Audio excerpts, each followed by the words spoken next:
Hey everyone, welcome back to Dear Twin Flame. So far in my videos I haven't actually read any of the letters that I've written to my twin flame, and now I decided that I would read the first. This letter was written when I went away to Paris a year ago. It's one of the few letters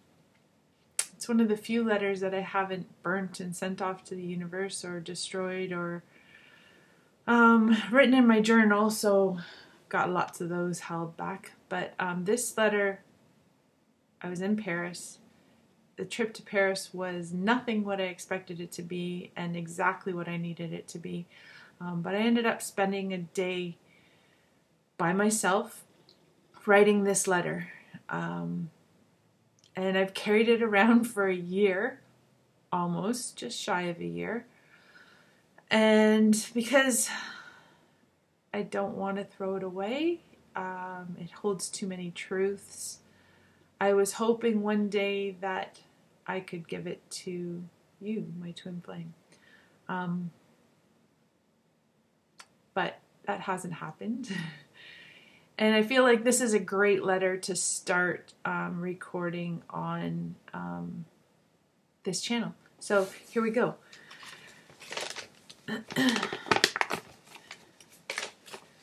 Dear Twin Flame, I can't tell you how many times I've started this letter. I've been trying to write it for 3 years. Honestly, I feel like no matter how many times I put words to paper, I end up just needing to talk to you more. I'm in search of a letter... I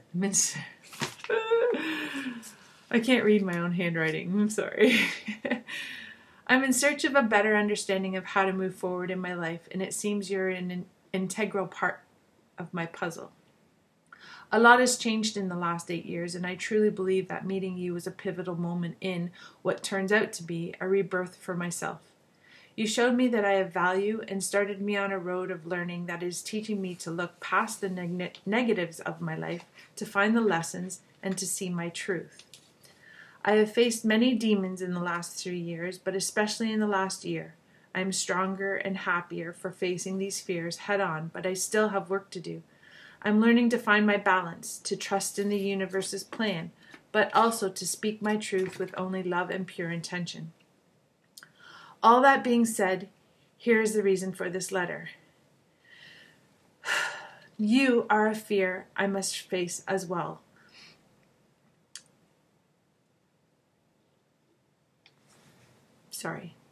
You are a fear I must face, as well as a love and truth that I'm not willing to let go of.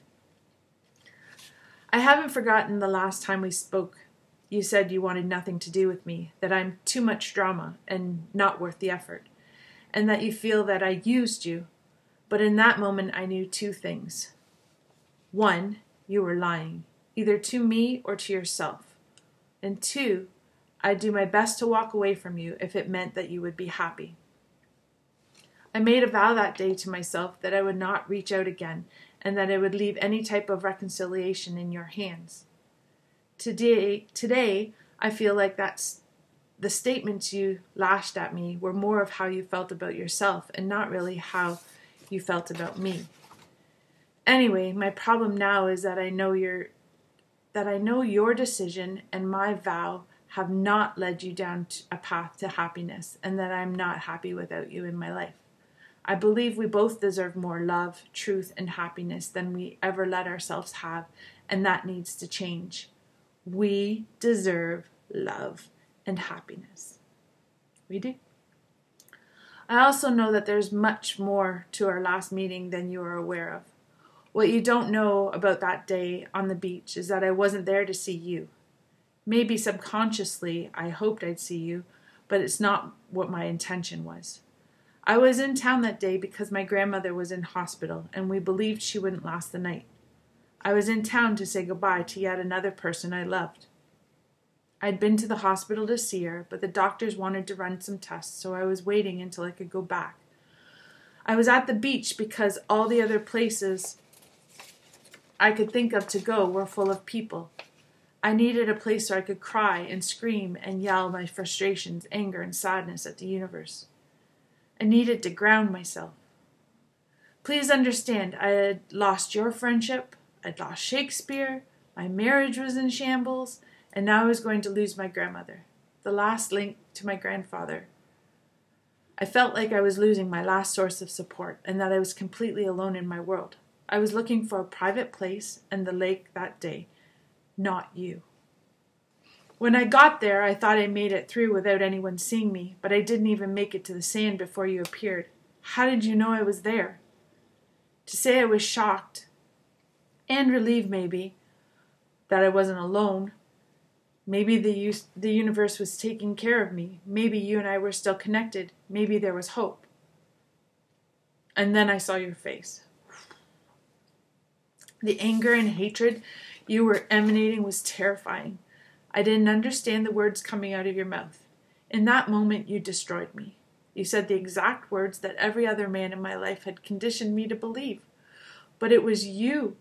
And although I knew in my heart you were wrong in everything you said, I also knew that I was completely and totally alone. The words you used and your refusal to touch me ate at my soul.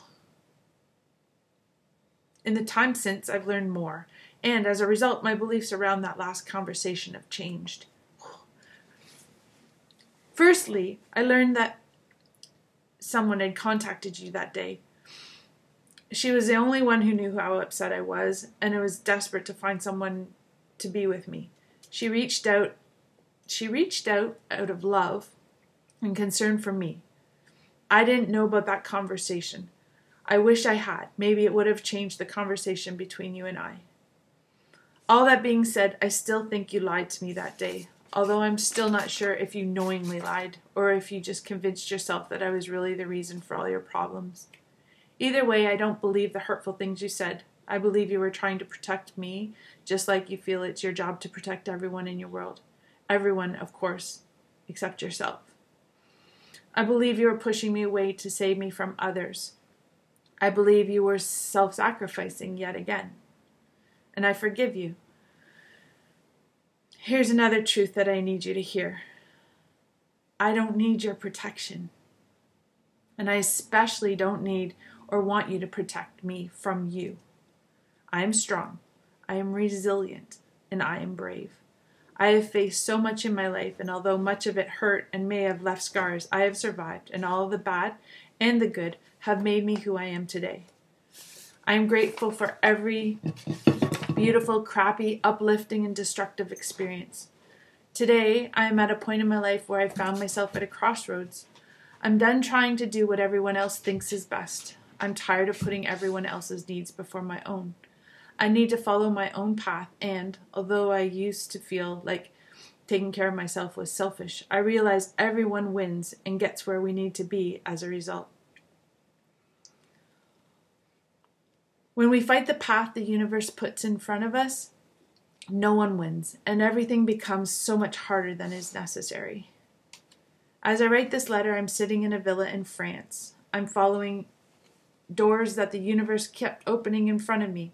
I'm here visiting the city of love to remember how to love myself.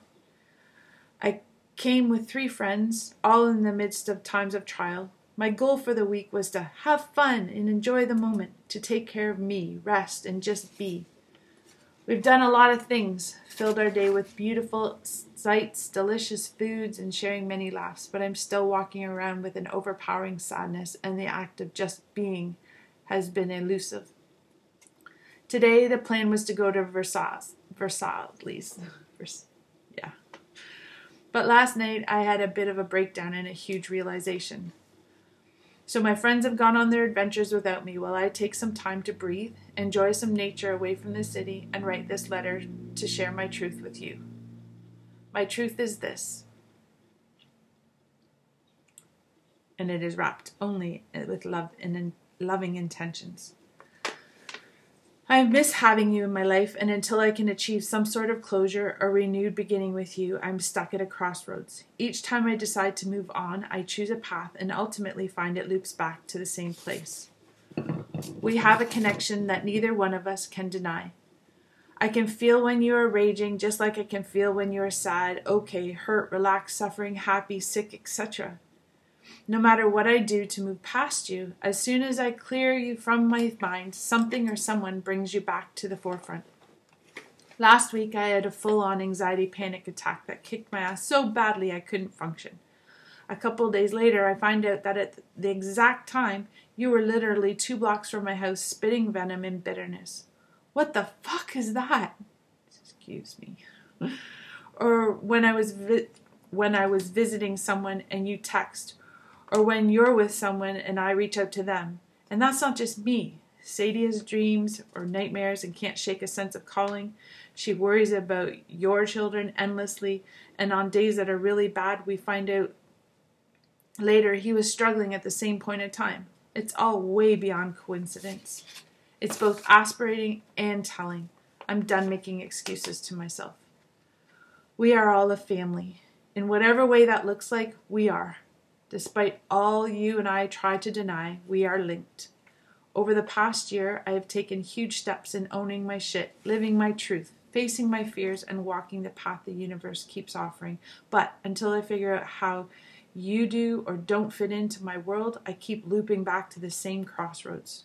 So what do I want? Well, what I'd like from you is balance.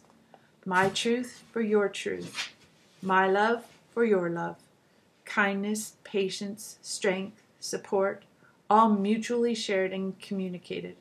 All the good and the bad. What I'd love to be able to move forward together on whatever path the universe lays out for us, because no matter what shitstorm either of us needs to face, I truly believe we'd both handle it better together. But what I absolutely need from you is a chance to speak my truth. To you in person, to hear your truth, no matter what that might be. Your truth, not what you decide through ego has to be said, but your truth. I send all this truth with only love in my heart. I miss having you in my life every day, and I want more than anything to change this situation. All my love, all my life. Jen. I heard this vow. It resonated with me, and it stuck. I vow to fiercely love you in all your forms, now and forever. I promise to never forget that this is a once-in-a-lifetime love, and to always know in the deepest part of my soul, no matter what challenges might carry us apart, we will always find our way back to each other, in this life or the next. That's the first big one. I haven't read that since I wrote it.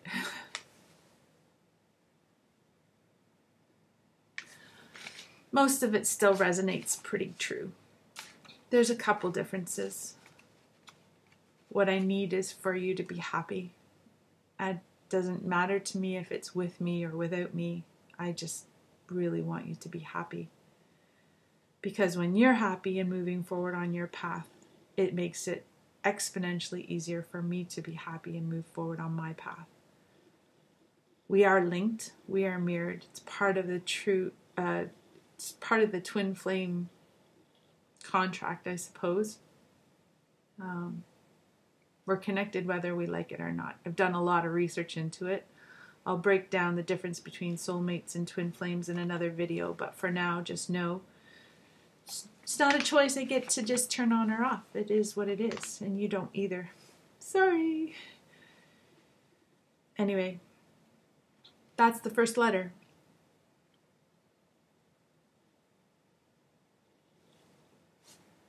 Don't know what else to say.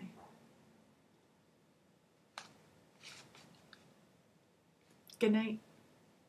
Sweet dreams. You are loved. You are missed.